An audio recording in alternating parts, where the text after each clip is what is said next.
Hi, listeners. I want to welcome you to the inaugural episode of Adopting, the podcast. I'm so excited to be your host for this journey. I'm Nicole Witt, Executive Director of the Adoption Consultancy, and we guide pre-adoptive parents step by step through the adoption journey. In Adopting, the podcast, we're going to focus on the issues, the questions, and the concerns you have as you get started in your adoption journey. This is for people who are just considering adoption, who are brand new to adoption or very early in the process and trying to get their questions answered and figure out their best path forward, learn about what to expect, and learn about just generally how the process works. In today's episode, we're going to start at what is the very beginning of the adoption journey for many people. We're going to be talking with a couple of experts about how to know if and when it's the right time for you to make the transition from medical fertility treatments to adoption. And if adoption is the right next move for you, how to make the emotional transition. Now, we know that people pursue adoption for a variety of reasons. Same-sex couples, for instance, have more limited medical options. For some people, it's just how they've always foreseen building their family. But for most of the people I work with, it's after an often very long struggle with artificial reproductive technology, often including multiple IVF cycles, sometimes having tried donor gametes and or maybe surrogacy. There's been a lot of money spent, a lot of time spent, a lot of emotion spent. So people are a little bit burned out by the time they get to this point. And they also can be of the mindset where they kind of expect things not to work because that's what's happened so far. So I find that those who come to adoption because they have to, they often don't really stick it out. Or if they do, they struggle throughout and have a much more difficult time and more of an emotional roller coaster than others. The people who I work with, who I see are much more successful in their journey, they come to adoption not looking at it as a next step of things that likely won't work, but rather as a first step on a new, exciting journey that is going to work. Now, that's obviously a lot easier said than done. So we're going to talk today about how to get to that place emotionally. So I would like to welcome my guests. We have with us today Kathy Fountain of Fountain Fertility. Kathy Fountain is a licensed mental health counselor in Florida and a national board certified counselor specializing in fertility and infertility issues. Her practice includes counseling individuals and couples experiencing the stresses that accompany fertility issues. She also works with doctors, lawyers, and agencies specializing in reproductive technologies and is experienced in evaluating and counseling those considering IVF, third-party reproduction, egg donation, sperm donation, embryo donation, and surrogacy. She's a member of the American Society for Reproductive Medicine and is also my co-facilitator for the Tampa chapter of Resolve, the National Infertility Support and Advocacy Organization. She's a certified professional instructor of the Mind-Body Program for Infertility, having trained with Dr. Alice Domar at the Mind-Body Center for Women's Health in Boston. Kathy is the founder of the Mind-Body Program for Infertility in Tampa. Welcome, Kathy. Thank you for being here. It's delightful to be here. Thank you for having me. Sure. We also have with us today Dr. Deborah Simmons of Partners in Fertility. Dr. Deborah Simmons has provided counseling for infertility-related trauma and pregnancy loss for more than 20 years. She offers clinical hypnosis, EMDR, cognitive behavioral therapy, couples therapy, and energy work.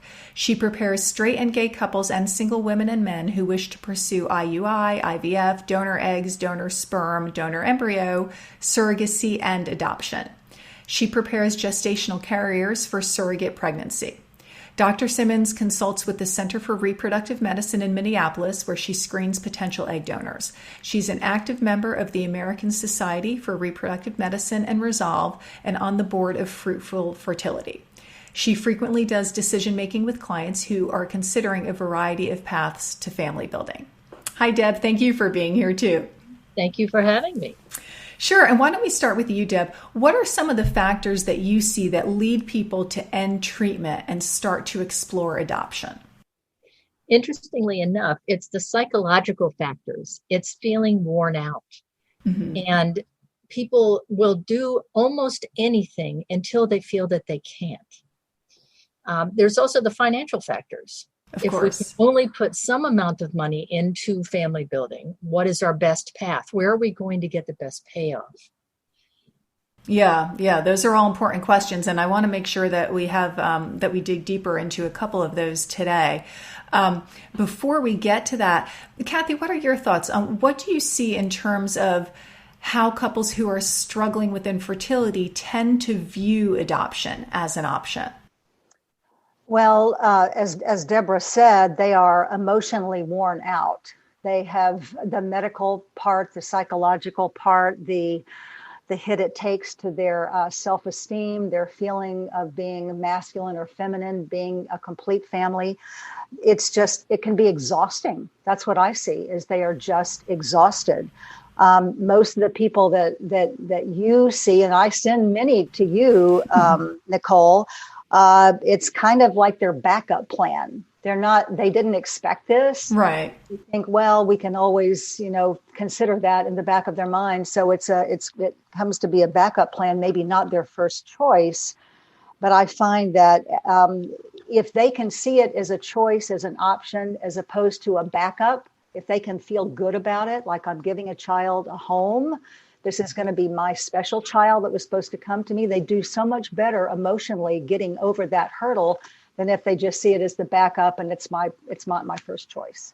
And that also gives them a feel of some control over the decision and the process. It's something that they are doing, not that is happening to them. Right? Right. Correct. I think that if you think about this, there is a difference between I have to and I get to. Right. And when we can incorporate any of these family building paths into I get to do something, then you have a choice about what is it that you and your partner would like to proceed with. That's a great way to look at it. And I think that really leads to an important change in perspective for every step throughout the process, not even just the transition to the beginning of it. That's a great way to look at it. And Deborah, you touched on something that's really important there too, and that is there is nothing like that feeling of being totally out of control in this process. People who are very goal oriented and goal directed find themselves up against a brick wall and nothing they can do to control it. And making that choice to move to the next level, to plan B, to plan C, it makes them feel like I'm doing something about it and gaining some power back in my relationship. Yeah, those are great points. What do you guys see as some of the key questions people really need to ask themselves to decide if they're ready to make that change and to pursue adoption? I think one of them is, how comfortable are you letting go of something? It could be letting go of your genetics, letting go of your biology, letting go of the dream that you had for family building. Because there are a lot of different dreams that we can have about building a family. Right. Another is, can you handle the waiting? The adoption is another process where there are uncertainties, where there is some invasiveness to it, similar to the medical treatment. And what do you have in you? Right. What kind of equity are we trying to build here? Can two people in a couple put more effort in a way that we can't do with medical treatment? Yeah, I think that is an important point about equity. And, I certainly see with some clients that they haven't gone through the fertility treatments first because it is important to them to have more of that balance. And even those that have gone through the fertility treatments first and then make the transition, I think that is a welcome aspect of it that maybe they hadn't considered. But now, because those fertility treatments can really feel like often the woman is the one, putting so much more effort in and having everything done to her, right? That this is such more of an even place for the couple to be. And that can, sometimes they forget how good that felt to be at that place of equality. Yes, an even playing field. Yes. And a letting go of the feelings, I find, Deborah, I'm sure you see this too, women more often than men, but they just feel like they've failed. They feel like they've been inadequate in some way to not be able to, like, even give their family a generational child, that's been their reproductive story all along. Oh, I want to have a child like grandpa, I want my mom's eyes. letting go of some of those things and seeing the child as a unique individual and not just a reflection of their genes. Yes. Yes. So they have to be able to address their grief. Mm-hmm. Yes. And grief can go with us as we look for new opportunities. Yeah, I think that's a great point. It's an unrealistic expectation that I'm going to grieve this and then be 100% over it and move on. I don't know that infertility ever completely leaves you. I don't think it does. All right. You don't have a chapter of a book and then rip out the chapter. Right. I think that, right. Like you're aware of where's the missing piece. You can resolve being a parent, but you may not be able to resolve the infertility necessarily. That's part of your reproductive story and always will be. That's right. Yeah, and that's actually leads me to an important point, Kathy. I think that's probably the most important question that people have to get to before they're ready to make the transition to adoption is do I want to be pregnant or do I want to be a parent? Right? And when becoming a parent becomes the goal, that's when people are truly ready to make that switch. Is that what you guys see? Absolutely. They have to make the same decision when they choose to use donor gametes as well. Do I want to be a parent or do I want to have a genetic child or is it time for me? And then the same thing, do I want to be pregnant or do I want to have a child? And that is it's part of overcoming the fears of a lot of the myths that they've heard about adoption that they have to battle in their head. And everybody comes in with a story about, I don't know, Deborah, about you, but I'll find that people say, well, I knew somebody who was adopted and it happened this way, or I knew somebody who was adopted and that was terrible, or this was good. Right. They come in with a preconceived notion of, how this is going to play out because they've seen it in friends and family, and it colors their decisions sometimes. Yeah, Kathy, you're exactly right. It's very similar to these negative predictive judgments that people make about will cycles work or will cycles not work. That people pre-decide things. And yet when we're curious about any of these processes, we find out that some of those fears just aren't true, or they're not universal, that there are as many good stories as perhaps the myths that they've heard. Absolutely. Absolutely.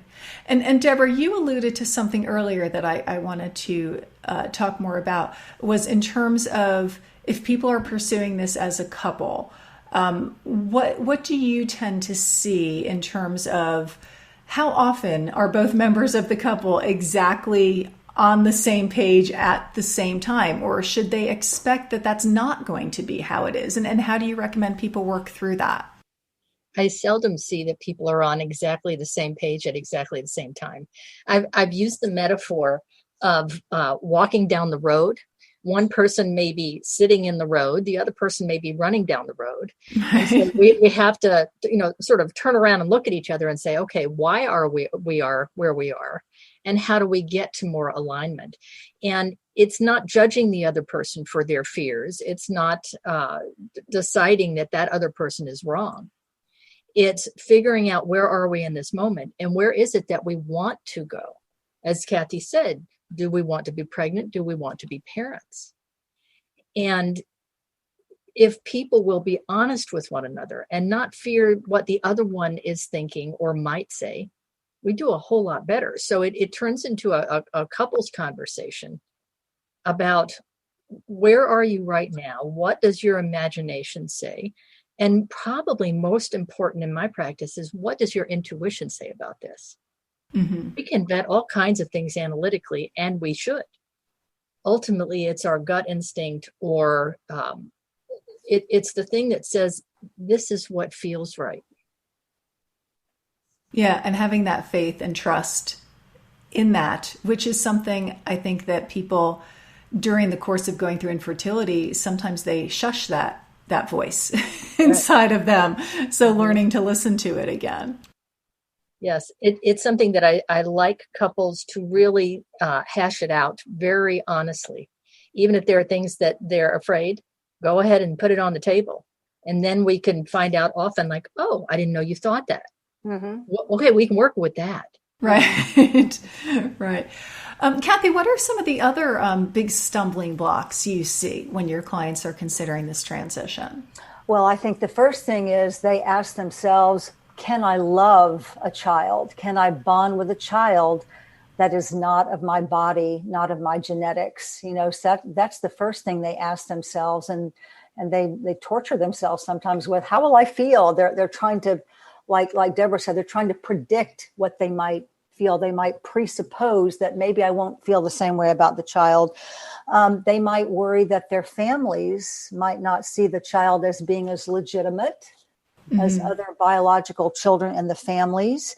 They might be worried. I mean, this is when I send them to you, Nicole. What are those birth mothers doing? Right. What am I getting? So those are some of the things that they have legitimate concerns about and fears about. And adding, Kathy, to what you've just said, people often are very fearful about what does open adoption mean. Oh, yes. Yes. I agree. I agree. What do I Very have much. to do with the birth mother versus what would we all like to do with each other? Agreed. Yeah, and certainly some of those in terms of, what is the typical potential birth mom like, and what are the myths versus the realities, that can often be overcome with just having the information and the facts about it. But when you're dealing with more of the emotional side of things, like, am I going to bond with the child, for example, how do you help people work through that in absence of, before they have the child and realize that they have bonded? What tips do you guys have for that? I encourage people to talk with other adoptive parents, just straight out. What fears did those now friends have, and what's the reality? We're so worried about things that we can't control. And how does any of us know, regardless of how we become parents, that we're going to bond with a child? We don't. There's a leap of faith. And there is a belief that we have the ability to open our hearts to a new human being. And I think that people do a whole lot better when they go back to curiosity.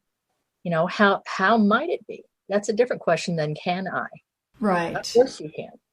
And sometimes I say to them, okay, you're sitting on this couch and you're telling me how much you want a child. You've been through fertility treatments.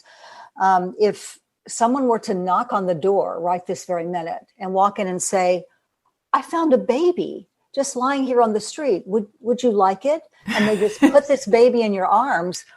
What would you do? Wouldn't you go, oh my goodness gracious, of course, because the baby is a stranger to you and you are a stranger to the baby. And you learn together what it means to be in a relationship. And that happens whether it comes from your body or not. And they seem to get that. That's right. Yeah. And I think another important point with that is they're often there with their partner who they love so deeply and they want to build a family with, and who they're not related to except possibly through marriage, right? So the question of, can I love somebody who I'm not biologically related to, is answered right there with their partner. And obviously you can. But I think the point of talking to other adoptive parents is so important as well, because the questions that you're not going to have the experience until you get there, it's so great to talk to people who have had that experience, because almost all adoptive parents have a lot of these same questions and concerns, or had them when they were starting out. Although people can feel like they're the first ones to be dealing with some of this, and that, oh, there's no way anybody else can understand this. There are people out there who've been through it and who understand it. And I think that's a great tip, to have those conversations with them. And again, that helps to dispel some of those myths and fears. It's been really interesting how the adoptive parents have welcomed those conversations, that it feels like a calling to them to please let me tell you where I was and where I am now.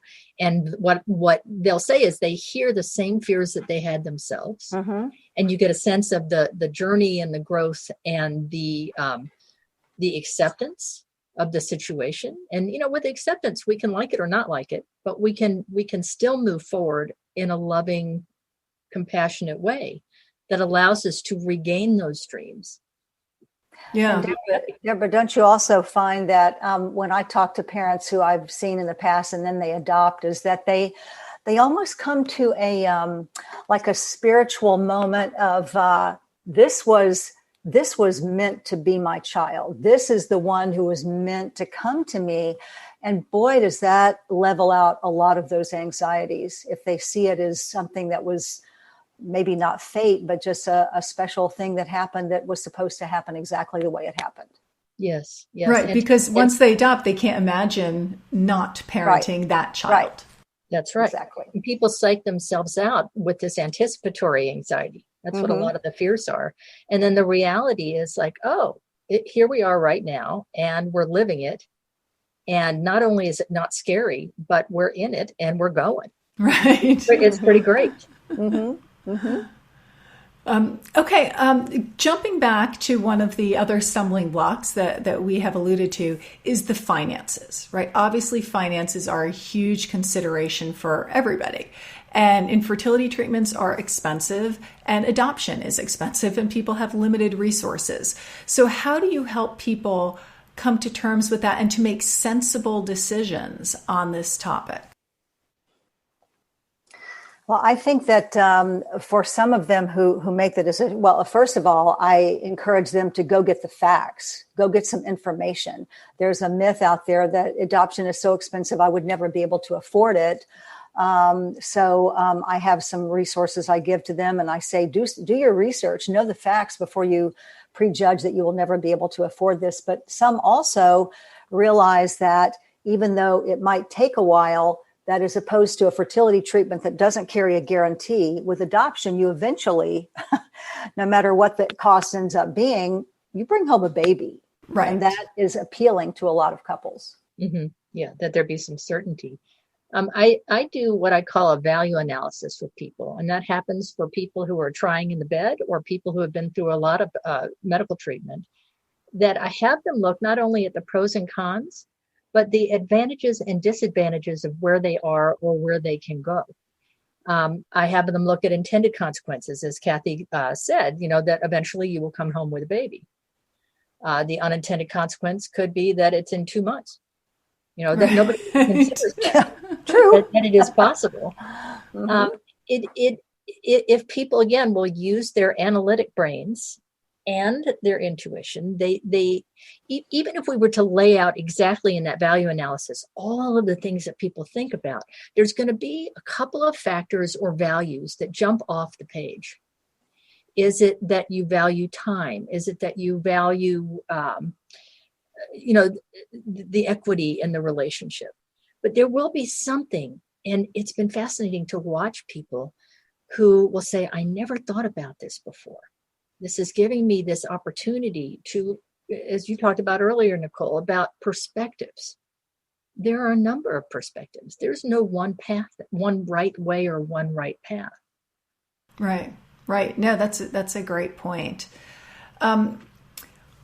Deb, you and I had spoken previously about this idea of milestones or markers for ending the infertility journey and moving on to adoption.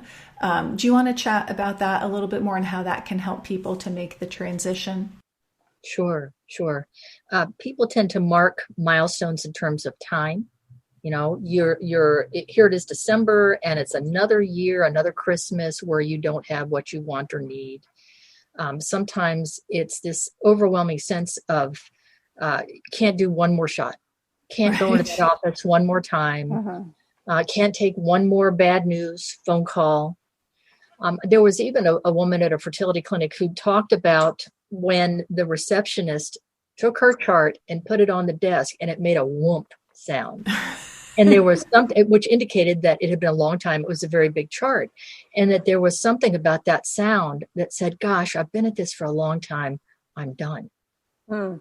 So these milestones can be physical. They can be auditory in that case. They can be the sense of trauma, like, can you drive past the clinic or walk into the clinic?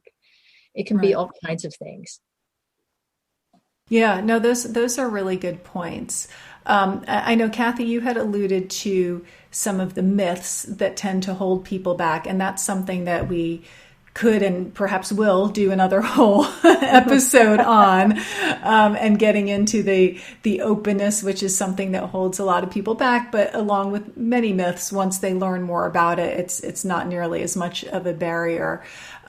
So just to kind of start to wrap up this topic, and obviously a lot of what we've been talking about has been addressing this already. But if people really want to get to the, like you were saying, Deborah, they know that they're done, right? They can't move on with the treatments, and they know that they're done, and they want to emotionally be ready to start adoption.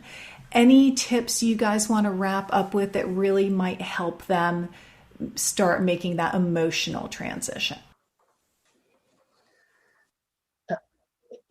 Individual and couples therapy, because one person might be perfectly willing to do whatever is necessary, and the other person may just be having a harder time.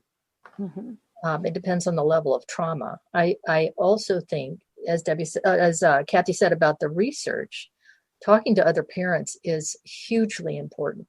It's not what you read; it's what you get in conversation from other people who have walked the path.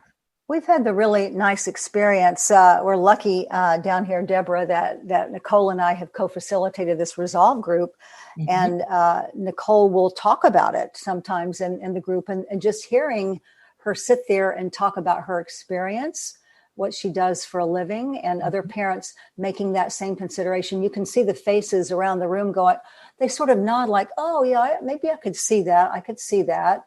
And just knowing that they're ready to be parents, and it's time to sort of resolve the grief of their reproductive story not being what they wanted, and then hearing somebody say, you can do this. And then I usually either send them, luckily I have Nicole in my area, but I have a couple of other resources of either agencies or counselors who specialize in this, and I say, go try this on. Go try on this self and see how it feels to you. Like you mentioned intuition, Deborah, which I think is so important because people tend to override their intuition all the time. That's right. And if they just listen to it and go, I could see this happening for me, then it helps them move across that barrier a bit. Yeah, second guessing and self-doubt don't help anyone. Right. They block the process. Well, those are some great tips. I think on that note, we're going to wrap things up. Again, I'm Nicole Witt, Executive Director of the Adoption Consultancy. We help guide people step by step through the adoption process. I'd like to thank my guests again, Dr. Deborah Simmons of Partners in Fertility, and you can find her at www.partnersinfertility.net. And Kathy Fountain of Fountain Fertility, and you can find her at Kathy, Kathy, KathyFountainFertility.com. And for those listening, thank you again so much for allowing me to be part of your journey. Take care of yourselves and stay well.